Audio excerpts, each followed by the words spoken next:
Sir, Jantar Mantar पर जिस तरीके से नीट के छात्रों की डिमांड्स को लेकर सोनम वांगचुक लेह से बोरिया बिस्तर समेटकर अनशन पर बैठ गए हैं और जिस तरह का जमावड़ा वहां पर दिख रहा है सर, बिरयानियां आ रही हैं, खाना आ रहा है, लंगर लग रहे हैं। सर, ये कैसे संभव है कि सोनम वांगचुक अपने आप से सब कुछ कर रहे हैं? आपको नहीं लगता कि इसके पीछे कोई बड़ी साजिश है, सरकार विरोधी? अंजू जी, ये इसको इत्तेफाकन नहीं, ये जितना जमीन से ऊपर है उससे 1000 गुना जमीन से नीचे है। आपने जिनको देखा कि ये जेनजी के बारे में ये वार्तालाप कर रहे हैं और जेनजी के पीछे जितने नाम प्रकाश में आए हैं, बृंदा कराट उम्र 76 साल, सोनम वांगचुक उम्र 60 साल, प्रशांत भूषण उम्र 69 साल, प्रकाश राज 61 साल, एक जुनैद नाम का क्रिमिनल है, मैं क्रिमिनल कह रहा हूं, बाद में की क्रिमिनल हिस्ट्री बताऊंगा, उम्र 44 साल। ये तो ऐसे लोग हैं जिनके हाथ में रिमोट है इस एजिटेशन का। आपने ये भी देखा होगा कि पूरा ये एजिटेशन शाहीन बाग पैटर्न पर आ गया है। विलास का भोग विलास में कमी नहीं, वही ढपली लगा करके आजादी आजादी आजादी के नारे लगा रहे हैं। हम देखेंगे। अरे कौन किसको देखेगा तुम्हें मालूम नहीं। अभी अभी दिल्ली पुलिस ने तो तुम्हारी सेवा शुरू भी नहीं की है, उस पर हम जाएंगे थोड़ी देर में। आप ये देखिए कि जो इन्होंने शुरुआती दौर में किया था तो यहाँ के इनका कोई इंतजाम कुछ नहीं था, और बदइंतजामी का आलम यह था कि ये साहब जो है, नवाब साहब जो अमेरिका से आए थे, इनको स्टारबक्स की कोल्ड कॉफी आई, एसी फुल करके गाड़ी में बैठे, वरना इनको हीट स्ट्रोक हो गया था। और अभी भी आप देखेंगे कि जो गांव देहात का बच्चा है वो तो रहता है यहाँ इनके एजिटेशन में, और जब शाम होती है, थोड़ी ठंडक हो जाती है, जमीन में थोड़ी तरावट छिड़काव हो जाता है, तब इनके नवाबजादे नवाबजादियां आती हैं।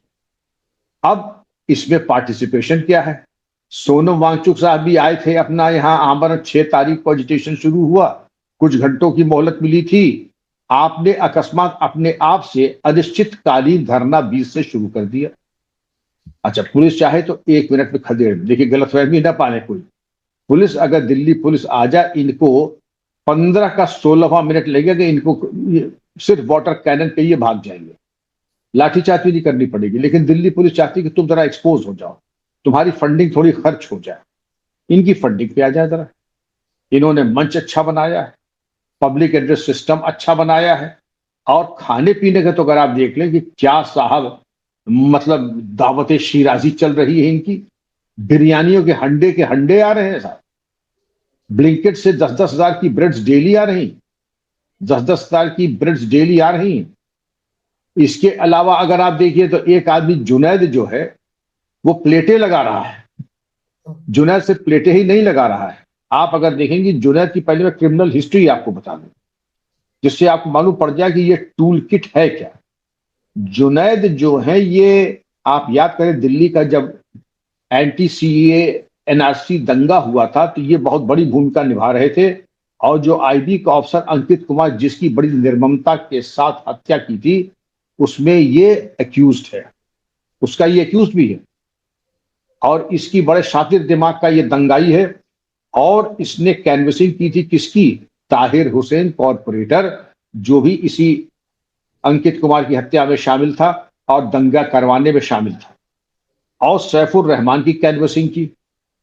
सवाल ये उठता है, तो आप खुद समझते हैं कि जितना बड़ा संचालक है, पूरे मिसिंग का इंचार्ज एक तरीके से दिखाई पड़ रहा है, ब्लिंकेट से ब्रेड्स मंगा रहा है, लोगों की थाली लगा रही, और अब रात को जब कुछ बच्चे सो जाते हैं सड़क पर तो पंखा भी झला जाता है, पंखा कुली का काम लिया जा रहा है। हालांकि एक बेचारा गरीब एक ही इतना जो था स्वयं सेवी, पंखा झल रहा है। ये तो सामंती व्यवस्था है, अगर तुम आए हो, यंग हो, तो गर्मी बर्दाश्त करो, पंखा कराने की क्या जरूरत है? और वो भी एक अधेड़ आदमी पंखा कर रहा है तुम लोगों के लिए। लेकिन 2-4 चीजें जो शाहीन बाग का बिल्कुल पैटर्न आ गया है वो मैं बताता हूं। वहां नमाजें हो रही है, कोई बुराई नहीं है, लेकिन हमने ये भी तो देख लिया, तुम्हें बहुत तसल्ली होती अगर वहां पर पूजा पाठ भी होता, हनुमान चालीसा भी होता, घंटी और आरती भी होती, शानदेव उपासना भी होती। तो ऐसा तो कुछ है नहीं। तो पूरा पैटर्न आपका जिहादी और पूरा पैटर्न आपका जो है शाहीन बाग पैटर्न पे चल रहा है।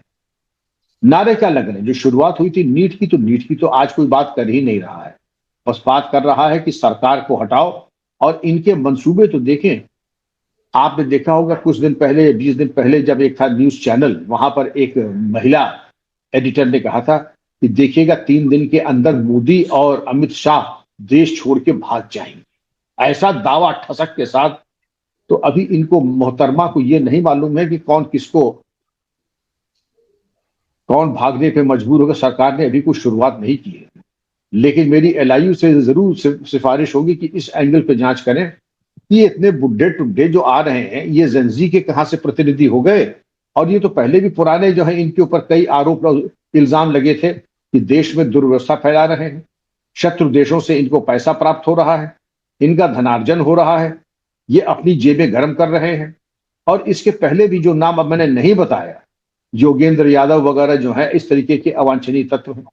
और अब देखिए जो मेन एजेंडा है वो सामने आ गया कि शर्जिल इमाम और उमर खालिद को रिलीज किया जाए। 5 साल से ये बेचारे गरीब नौजवान, हिंदुस्तान से लोकतंत्र समाप्त हो गया, न्याय व्यवस्था समाप्त हो गई। ये बेचारे गरीब नौजवान सब, इन्होंने बेचारों ने क्या कहा था? सिर्फ दिल्ली के दंगे ही तो कराए थे, सिर्फ पुलिस वालों पे कातिलाना हमले ही तो करवाए थे, सिर्फ इन्होंने चिकन नेक को हिंदुस्तान से अलग करने की तो बात की थी। इन बेचारों तो केवल यही कहा था कि सिर्फ चिकन नेक पे, रेलवे लाइन पर इतना मवाद फैला दो कि गवर्नमेंट को उसको हफ्तों महीनों साफ करने में लगे, चिकन नेक को हम अलग कर लेंगे, क्योंकि उस पर अख्तियार मुसलमानों का है। तो ऐसे लोगों के पास तो ये आपका एजुटेशन चला गया है। सोनम वांगचुक की पास कहां से अब तक वो अच्छे खासे बैठे थे लद्दाख में, यहां चले आए, कह रहे थे हम अनशन करेंगे, भूख हड़ताल करेंगे। अरे भाई, भूख हड़ताल करे तो दिखाई भी तो पड़ना चाहिए कि भूख हड़ताल कर रहे हो। तुम्हारे पास अगल बगल जो है वो मेटल की बॉटल्स हैं। अब लोग बताते हैं, मैं विश्वास नहीं करना चाहूंगा कि मेटल की बॉटल्स में पानी नहीं रहता है, उसमें टॉनिक्स और जूसेस रहते हैं। और जूसेस, और हमें लगता है कि एक चीज और होती है, हमको किसी ने बताया, इंटेलिजेंस वालों ने, उसको क्या कहते हैं साहब, उसका पल्प हो जाता है फ्रूट्स का, उसको स्मूदी, हाँ स्मूदी। तो अब स्मूदी पी के भूख हड़ताल तो मैंने कभी सुनी नहीं, लेकिन मैं जानता हूं मैं गलत भी हो सकता हूं। सोनम जी ऐसी बात नहीं करेंगे, जनता की आंख में ऐसे धूल नहीं झोंकेंगे। लेकिन अब जो बात जन चर्चा है, मैं जन चर्चा सबके सामने कहूंगा ही। तो सोनम जी अगर वाकई गंभीर है तो भूख हड़ताल की तरह कीजिए। पीएस आप जो है, क्योंकि मैं तो पुलिस में रहा हूं, मैंने ऐसे बहुत लोगों को देखा है जो स्मूदी पी करके, जो कि ट्रांसपेरेंट टाइप की स्मूदी होती है, अनानास के पानी वानी मिला करके और उसके अंदर थोड़ा ग्लूकोज मिला करके, और रात के अंधेरे में जब लघु शंका करने जाते थे या दिशा मैदान, तो बोतल वहीं रख दी जाती थी। तो मालूम पड़ा कि उसका सेवन कर लिया, लघु शंका कर लिया और बाहर आ गए। वहां कोई जाएगा नहीं चेक करने कि गुरुजी क्या खा रहे हैं, क्या पी रहे हैं। तो ये सब हथकंडे मैं देखता हूँ एलआईयू से। मैं दूसरा मेरा पॉइंट हो गया, कोई अगर कर रहा है तो स्वेच्छा से कर रहा है, लेकिन असुरक्षा भी हो सकती है। तो लघु शंका करने जाए तो कोई मजबूत सिपाही दूर से इनको देखता रहे, कि ऐसा ना हो कि वहां पर जो है कुछ ऐसी चीज ग्रहण कर ले जो कि लोग जहर मिला करके दे दें। केवल शुद्ध पानी, सील्ड पानी रहे वहां पर भी और जहां पर रहे।